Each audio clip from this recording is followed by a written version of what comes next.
Welcome back to the Daily Drum on WHUR and Sirius XM Channel 141. This is the Insight segment. I'm Harold Fisher. At a time when every other headline is cuts here and cuts there, the need for boots on the ground organizations are likely to become more vital now than ever before. And tonight, we're taking a look at nonprofits in the DMV. How are they responding to the changes and what you can do to help? Now, my guests are Rosie Allen Herring, President and CEO of the United Way of the National Capital Area, and Scott Minjabir, Director of Research and Evaluation for the United Way of the National Capital Area. Thank you both for joining the conversation. I appreciate it. Thank you for having us, Harold. Sure thing. Happy to be here. Let me start with the headlines today. As you all have heard, there's been a freeze on federal aid ordered by the Trump administration and goes into effect today, starting at 5 o'clock. At the White House briefing earlier today, the press secretary said the temporary pause will allow agency programs to be reviewed. She also said the freeze will not impact Social Security, Medicare, and direct payments to individuals. However, what this does mean is that nonprofits, those safety nets that support so many organizations in the community, and those nonprofits are also connected to the United Way, the National Capital Area. These are organizations that you also support to help support others. What does this mean for your planning today, Rosie? Well, again, thank you, Harold, for having us and for having what I consider to be a very meaningful conversation around a very serious issue. I will simply say that your United Way of the National Capital Area recognizes that we are a nonpartisan organization, and we believe that the work of saving and serving our community should be apolitical. We also recognize that the actions that have been taken, we don't want to appear knee-jerk. And as we think about not just the actions of today, but if you look at the actions for the past 7 days, it could really have us in a place of, and another one, and another one, and another one. We choose to simply not react in that way, not to be knee-jerk, but certainly not to be naive, that many of the policies will have absolutely an impact on those who we seek to serve every day. So what we've decided to do is to simply have the long view around what is happening and not feel the weight that I know many in our sector are feeling at this moment around what we can anticipate. I think we also have to be smart around not only those that we were serving already, but to simply be anticipatory around those that we believe we will have to serve in the near future. And certainly as things continue to evolve, what we need to do there. You started off by talking about many of the not-for-profits who do direct service, who in serving those families in various capacities. Those organizations continue to need our support, and your United Way is one of them. We also do direct service too. I simply say for us as a sector, we will continue to keep the commitment of serving our community. We recognize it will most certainly be much different and difficult, but we will look for innovative solutions as we continue to try to do this great work. So with that said, and we don't know how long this pause in grants and loans will last. It was unclear from today's press conference, but for organizations who perhaps down the road may lose federal funding in the form of grants, does that mean that the United Way NCA may have to dig a little deeper in its own pockets to shore those organizations up? You know, a couple of things in terms of response to that. Yes, in the short answer, and even more that we'll have to do the same to look for funding to ensure that we can do the work that we have to do and support the sector as well. As this continues, and we don't know how long it will continue, we certainly hope it will be brief and that cooler heads prevail and being able to understand the magnitude or the impact of what sometimes these policies can mean. And so I'm simply hopeful that the pause will continue to be just that, a pause, and certainly not permanent. We will also look to help shape the thinking around letting others know who may be in decision-making positions to know of the impact of some of these decisions that may or may not be necessarily felt. And sometimes also, I will simply say we want to educate everyone on the unintended consequences of being able to say, not only are we solving for one thing, we don't want to cause another. So yes, the short answer is we will need to do more. We will have to dig deeper. We will have to look for additional funding, and we will need all the help we can get in doing so. For a lot of people, Scott, they may be familiar with United Way worldwide or even locally NCA as a brand, but can you break down for those who may not really have a clear understanding of what the organization does and how it's done? Absolutely. Yeah. United Way National Capital Area is really focused on two things: increasing access and removing barriers. And it does so by working directly in the communities in which there is a complex problem that needs to be solved, right? So the families themselves that are experiencing financial hardship is not only fixed on one particular issue. It's not just if you have food insecurity, you provide them food that will solve that particular issue. They may also be cost burden, which means that they're paying a greater proportion of their income towards the utilities and housing just to keep them in their spots. And what all this adds up to the family who's out there working hard, bringing in income, paying their taxes, and trying to get from one month to the next, is that they're faced with a number of difficult choices each month. And that could be between making sure that their kids have enough to eat, that they have the school supplies, or that they get to the doctor's office, or that you have a car to be able to get around and do all of those things for your family. And that resides for a complex problem that a lot of these households face. You need an organization like United Way National Capital Area who's able to coordinate, cooperate, and collaborate across all of the direct service providers, right? Because the direct service providers are going to be really excellent at addressing one particular part of these issues. A food bank will make sure that your family has the food, right? The community school that you work in may have services to help support and provide those supplies and materials. And then, of course, we have community health providers who are working directly in the community to educate and get access to those type of critical services. But they're all working in their particular silos to try to address the same urgent issues for that same particular family. The family needs to be able to access all of these services and have the type of support that they can navigate the bureaucracy of it all, right? And they might be facing things like they don't speak English as their first language, right? They're going to be intimidated by the navigation, the bureaucratic system that it is. That's where you have things like the United Way National Capital Area's financial empowerment centers, one-stop shop to get all that type of support around what is financial hardship, reduce the debt, increase your savings, get better upskills for your next job so you can start to bring in a little bit more each month.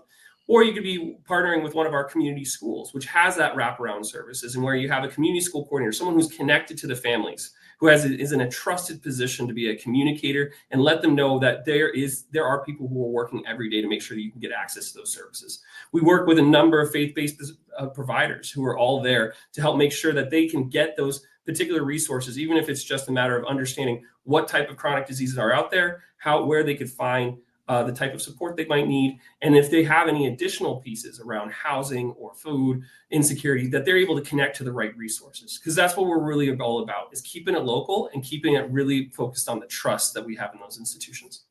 So let me ask this question, because I've always been curious about this. Let's say that I decided, Harold Fisher decided that I was going to start the Lanham Food Bank, which is where I grew up in Lanham, Maryland. And I decided to, ask people to contribute, but obviously I need help. I need clerical services. I need a warehouse, what have you. How do I approach the United Way NCA? And, do I call Rosie and say, Rosie, I need $30,000 so that I can continue to feed needy families in Lanham or Springdale or what have you with the Lanham Food Bank that I've decided to come up? How does that work? You might give us a call, and you absolutely should, because that's what we're here to serve in the community.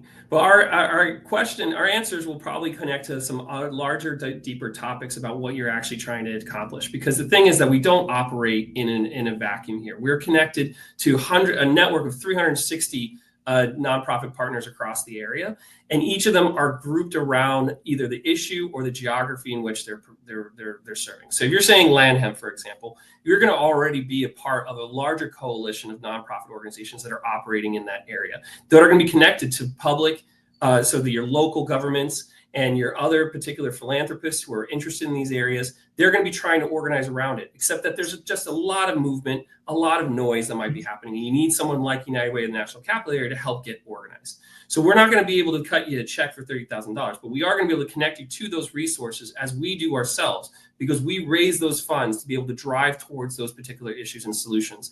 There's going to be large, even federal funding, as you mentioned earlier, Harold, about the impact of what that might have, which used to be a sure thing. You could build part of your budget around that infrastructure, but now that's become quite uncertain. So you need someone like the United Way of the National Capital Area who understands what's happening in terms of the resources coming into the community and how those are being best implemented and organized to help serve the populations that we're trying to serve.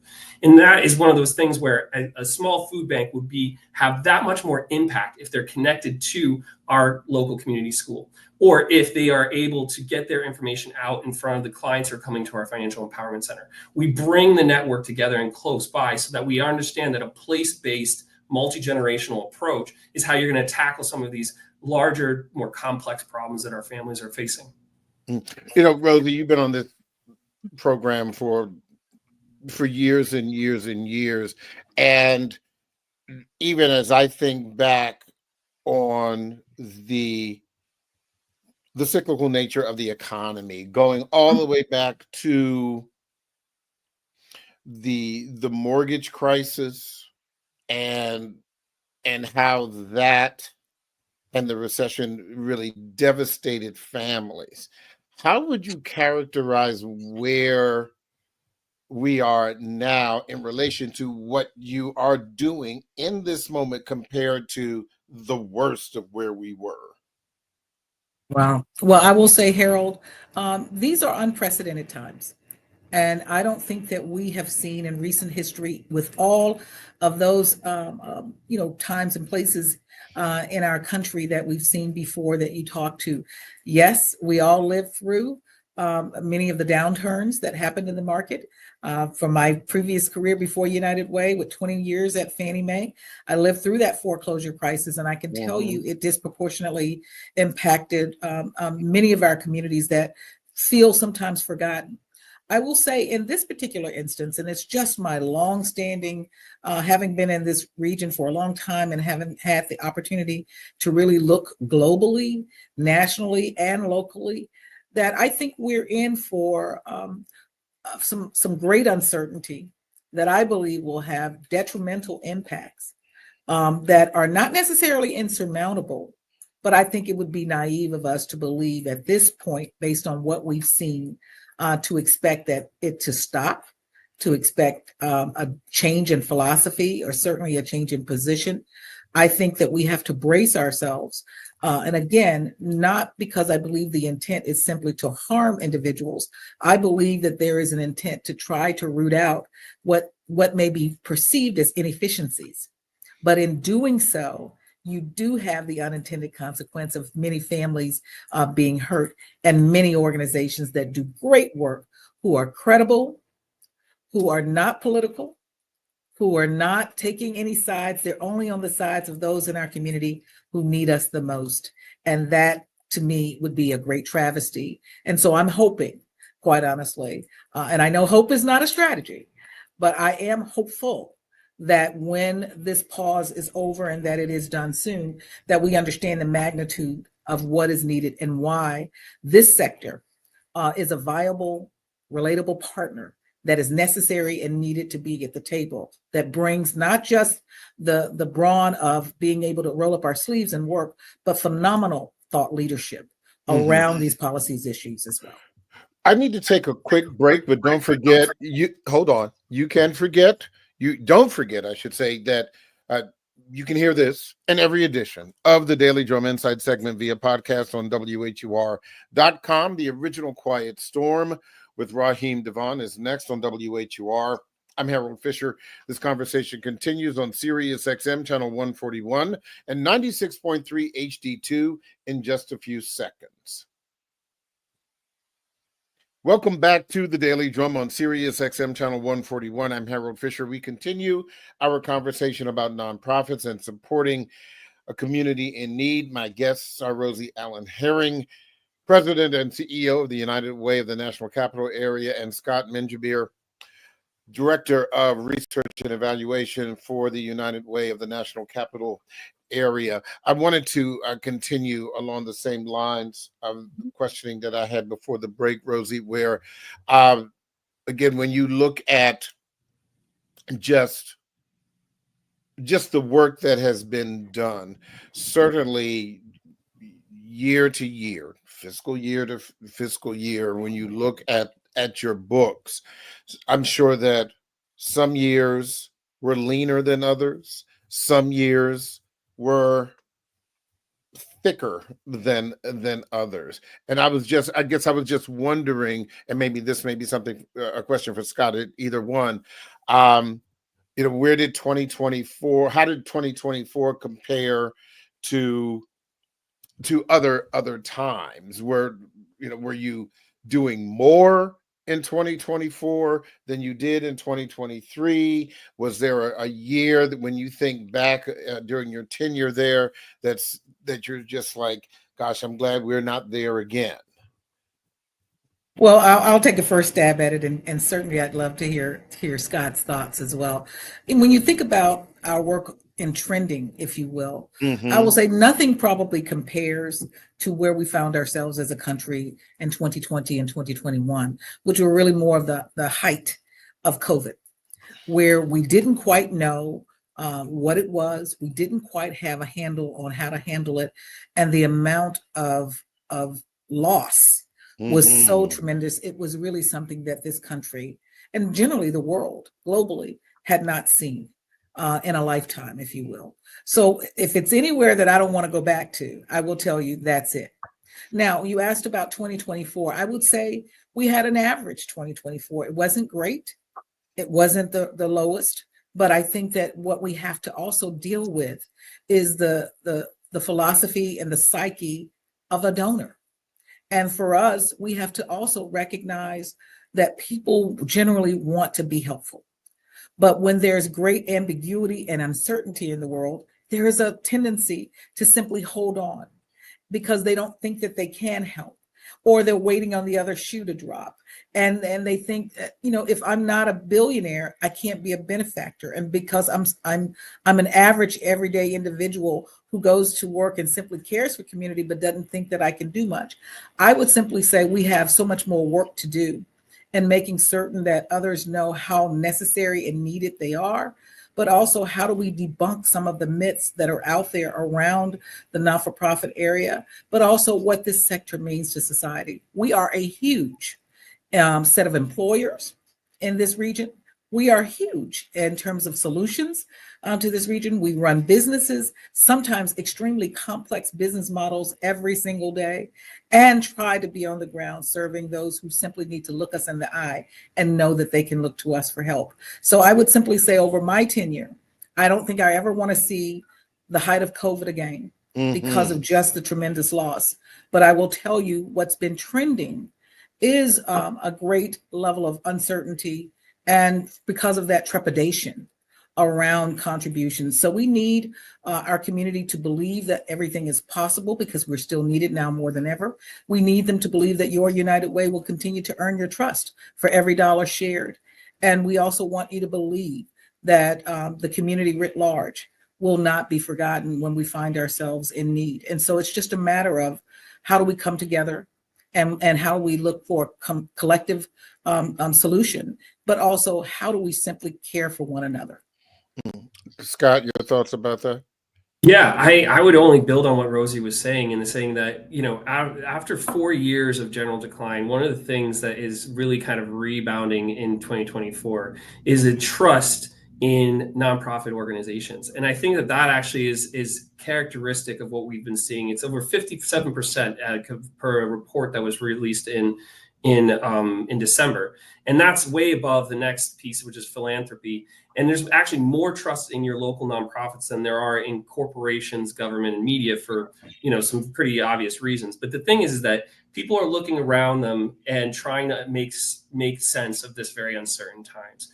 And when you do, you kind of look back to that local piece of it, people in your community, and how you can stay connected to community. I would say that whether it was in, the relative isolation of the pandemic, or perhaps how people are feeling a little bit marooned here in this current times as well, is that it really comes back to connection, and connection is the antidote to it. And connected to your community, one of the ways to do it is just getting connected to your community groups. Your local nonprofits are organized around the concept of local trust. And we've actually seen that an increase in public trust. One of the mechanisms that increases public trust in an ability to cross the divide in this polarized country is volunteering. That's what Rosie's sort of speaking to, is the idea that we need the participation of everyone in this community to help connect back to us through your United Way, whether you can donate even just a couple dollars, what it might be, but also just giving up some of your time and talent and treasure. I myself have found it to be a great coping mechanism, in that in times of uncertainty and when you feel that you are helpless or unable to make a contribution, being able to get connected to your United Way and volunteer in these events. I love it, with kit packing or going to my local FEC and donating a little bit of my time to be able to connect with some of the people who are looking for some help in either if it's like looking for a job, or perhaps how they should be able to present for an interview, or even just the benefits of making sure that they got their tax papers in service in time. So these are definitely just concrete ways that people are going to be the blood of what's going to be bringing us together and keeping us connected in these untroubling times. You kind of answered my next question, Scott, because I was thinking that with so much of a need in the greater community. So if you're in church on Sunday morning, your church is asking for tithes, offerings, and then can you help us feed the children that are in the church school. You want to donate there.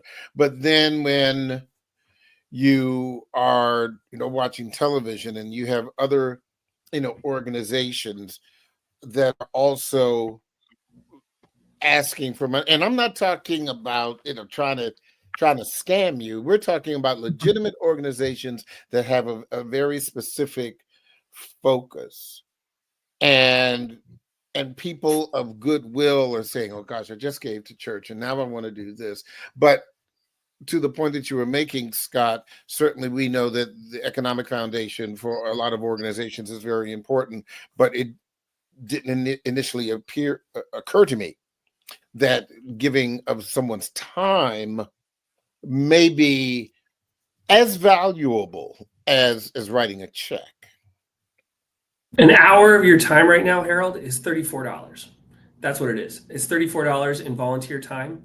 We've raised over 2,000 hours of volunteer time through our number of different projects and initiatives that we do in the community. And we have all across the Maryland, the DMV, we have these initiatives that are happening that are connecting us directly to the community, making sure that community-based organizations with their resources are being present and connected to those individuals who often come by these particular events and have no idea that these nonprofit organizations are operating in their neighborhood, in their area. And I think that that's one of the best ways to stay informed and stay connected to what's actually real, right? Is that if you're able to, through your faith-based organization, ask about what your local United Way is able to provide in your local community, and then make sure that you're staying really connected to the initiatives that are most important to you. If it's the idea of saying, hey, I don't want to see any kids hungry in my neighborhood or my school, then there's going to be an initiative around one of our community schools that is going to be able to help you get connected to that particular. We have family engagement initiatives.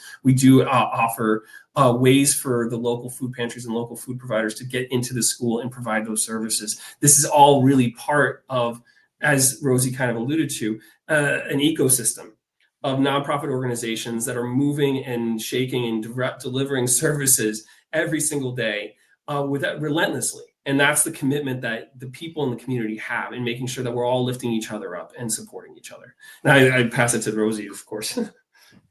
No, I think you captured it well. Harold, I think, again, at the end of the day, when you look at the trust, and Scott is right, everyone can do something. And we always, put that out there. That's why we call this your United Way. It doesn't belong to Rosie. It doesn't belong to Scott. We belong to this community. We are here to serve you. You determine whether or not we're doing the best job for you. And what you've been able to do as a partner with all that happens with WHUR, with Howard University, my alma mater, I tell you, it is nothing short of remarkable because it drives individuals to act.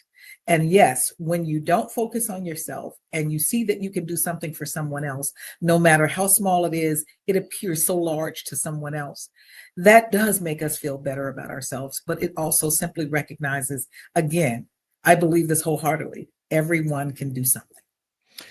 When you talk about the doing something and how do you prioritize the need, when you look at the hierarchy of what is needed the most, where does it start? Is it hunger? Is it housing? Is it employment? Is it communities where English is not the first language? When you sit down with your board and the volunteers and the people that make it happen, what is the big thing? I'll jump on this one. So I was going to say before you go, Scott, I was just going to say it's data, and Scott is going to tell you about the data. We are data-driven, evidence-based. We only go where the data tells us we need to go. Right. And so it's not about a philosophy. It's not about a bias. It's not about, a personal pet project. Right. It really is about where the data says the need is. And that need could be a particular issue or initiative. That need could be geographical. It's wherever the data tells us we need to go, that is where we're going. And so that's what I'm asking, because I would imagine, the numbers may say 1 year it's hunger, the next year it's housing, the next year it's workforce. Workforce. So where are you with your latest numbers, Scott? What's the big need? Yeah, no, great question. And as there is this tapestry of data, both, the local, regional, state, federal levels of data that gives us the numbers, that lets us know the lay of the land. But ultimately, we actually lift up the voices from community as well, because the answer to your question, Harold, is that all of it's important. All of it's important, all of it's necessary, all of it needs to be addressed. But how do you grab the thread that's going to be able to connect all these pieces together? And what we do is we define it in the WHO. That's why the population we serve, the ALICE population, asset limited, income constrained, employed. It's an economically neutral way for us to describe those folks who are earning more than the federal poverty level, so they wouldn't be able to be eligible for a lot of these public service programs, but they're still not able to make enough to meet the elevated cost of living in the area. This population are pushed on both sides. They can't get access to the SNAP programs or the extra benefit programs that might give them a little bit of relief. And yet they're still not able to make that cost of living and having to make difficult decisions. If you take the ALICE population writ large and say, hey, what I'm experiencing as a household is financial hardship, well, then that becomes the root of the answer that we're trying to alleviate, is that how are all the different services and the programs that we're trying to bring into a community is going to contribute to alleviating or lessening that feeling of financial hardship. And even if it's just a few dollars that's making a difference in a budget, the amount of relief, both mentally and emotionally, that can come from just having that little bit of breathing room, or being able to say, hey, you know what, I might be able to take an unexpected hitter there. Those are going to be the concrete pieces of it. And that's where we fit each one of these pieces. We say, hey, food insecurity, how much of an issue is it here? right? Is it more or greater of a proportional issue than housing? Is Well, it that's greater what than I'm a asking. proportional I issue? mean, And exactly. And right Yeah. now, the answer to the question is workforce development. Really, basically, the idea is that when you're faced with elevated costs of living and higher than usual interest rates that don't seem to be abating right away, the idea is that there's only so many mechanisms or tools you can pull to try to alleviate the cost of living. So what do you do instead? You try to increase income to meet it. And that's where the inflationary pressure, the way we've been experiencing, are these high elevated prices. Well, the way that we actually get over that isn't because inflation comes down, it's because incomes go up.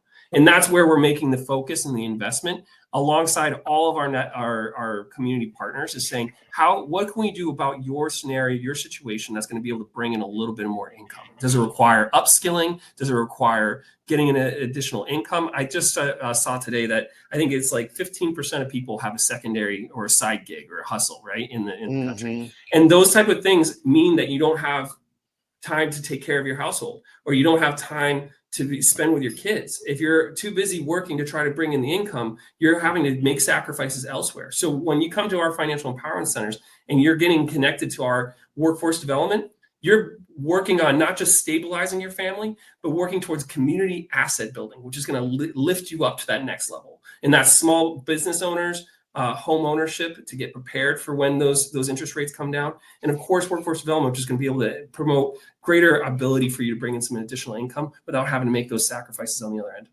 So if I'm hearing you correctly, particularly as it relates to workforce development, as opposed to some of the other equally significant needs, is that this is the teaching how to fish, in addition to Feeding your fish. Yeah, putting some fish in some grease with some cornbread and some collard greens. That's it. That's it. But I think Rosie said in the early part of the conversation about looking at things long term, which in workforce development, as we know, is very very important, and that is a long term thing. Workforce development does not happen in a day or in a week, and sometimes not even in a month. That is the long ball. But yeah, I was very, very curious about that, because if you were just feeding people without helping them to develop a foundation, then that, I would imagine, can really deplete resources very, very quickly.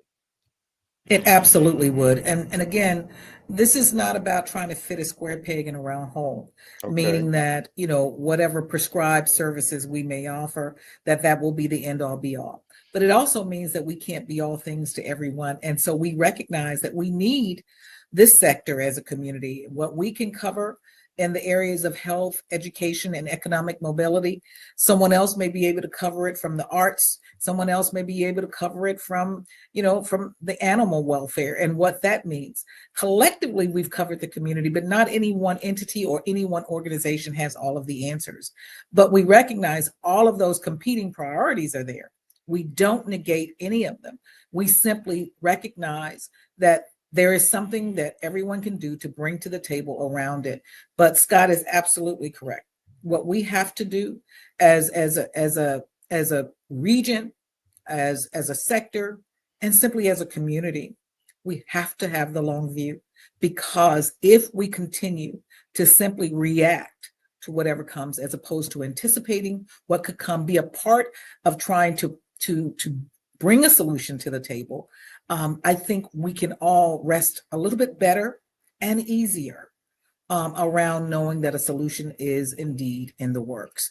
It's only when I think we don't have a plan, we can't see what's coming, we feel like we're being hit on every side, that it takes an emotional toll on where people's psyches are, to the point where we have to build you back up to let you know that you're necessary, you're still needed, there's something that you can do.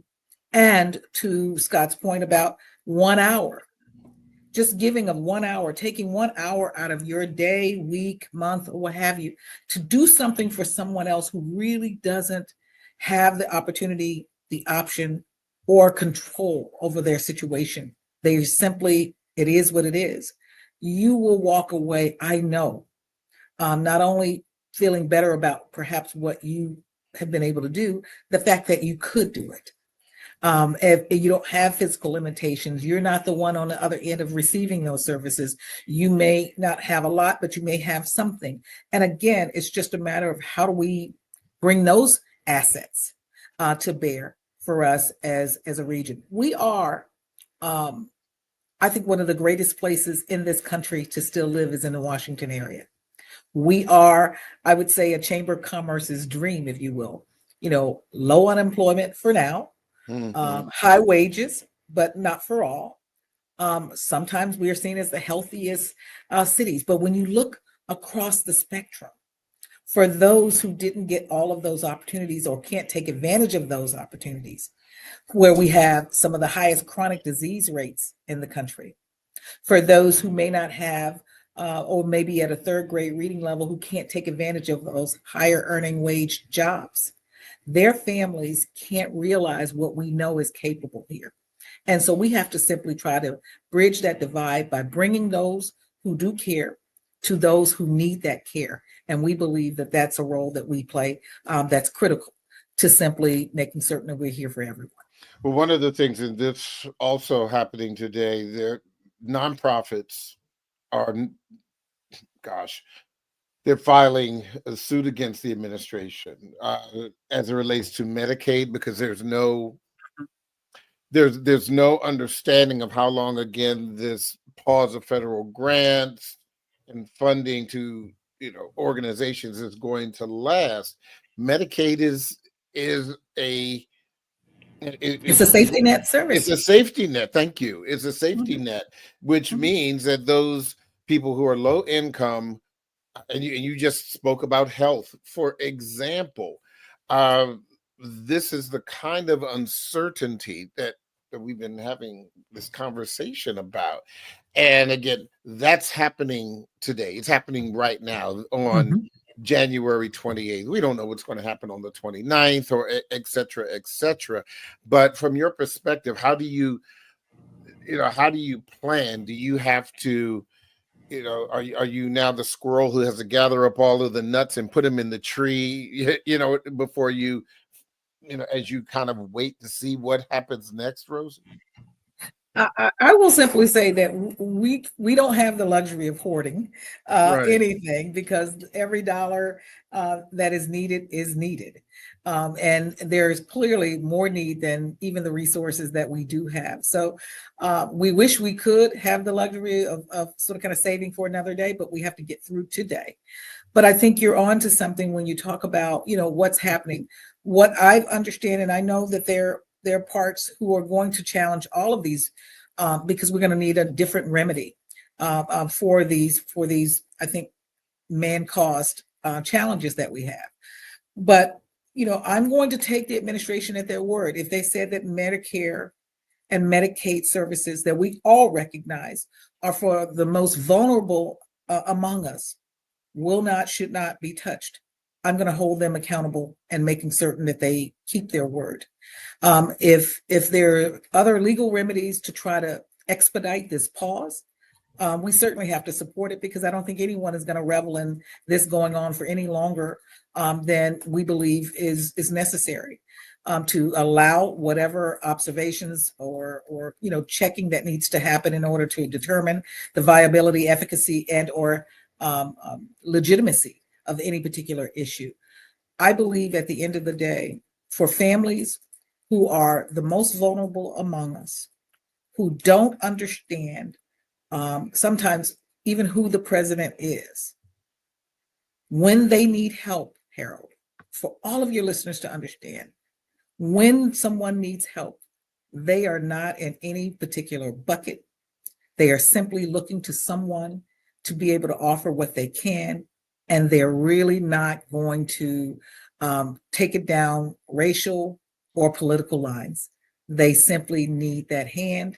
We have many among us who are able to help, and we hope that when it comes to public policy, we can have a great voice that allows us to bring some levity to the situation, to recognize we don't need any more unintended consequences. We simply need solutions, and we can still, I think, be accountable to the American people. And we can also be accountable, as we are, as your United Way, every day to every donor who's simply chosen to bring a little bit of his or her disposable income to care for community. We're accountable and have to earn your trust every single day, and we will continue to do so. Before this conversation ends, and I think this is really important for those who, as I mentioned to Scott earlier, who do not have an hour a month, but do have, as my mother would say, a couple of quarters to donate. Where do you, how do you do that? I mean, these days, I don't know who's writing checks anymore. I mean, it's Zelle, it's PayPal. You can go to the website. Okay.